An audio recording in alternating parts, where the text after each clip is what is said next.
हर वस्तु के बनाए जाने का मकसद उसकी उपयोगिता में निहित होता है और उपयोग होने पर ही निर्माण सार्थक होता है। ये कहानी है एक संत की।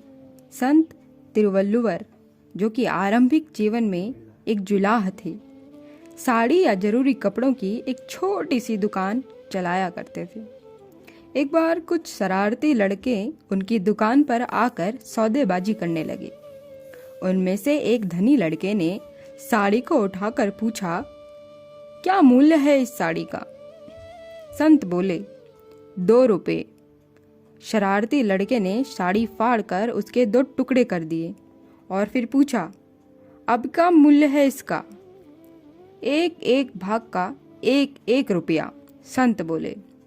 लड़का शरारती था और उनको चिढ़ाने के उद्देश्य से ही दुकान पर वे लोग आए थे। लड़का उस साड़ी के टुकड़े करता रहा और हर बार उनका मूल्य ही पूछता रहा। संत उसी हिसाब से उसको मूल्य बताते रहे। जब साड़ी के टुकड़े टुकड़े हो गए तो वो लड़का बोला, मैं अब इस साड़ी को खरीदूंगा ही नहीं।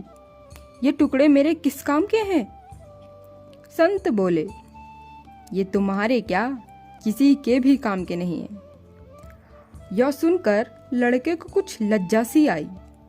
लड़के ने उनसे कहा, ठीक है, ये 2 रुपये ले लो, इससे आपका घाटा पूरा हो जाएगा। उसने रुपए देने चाहे, किंतु संत ने वो रुपये लिए ही नहीं।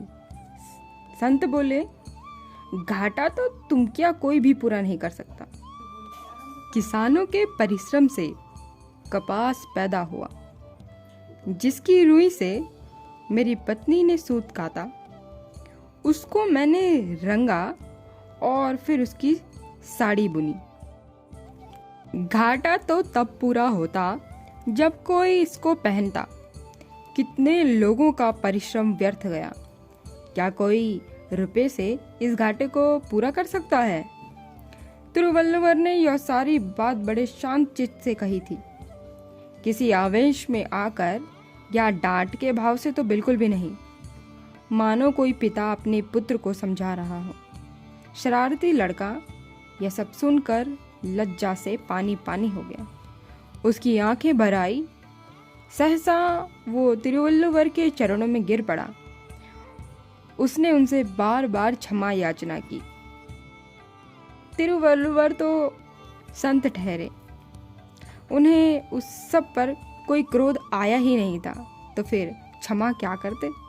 लड़के चुपचाप वहां से चले गए।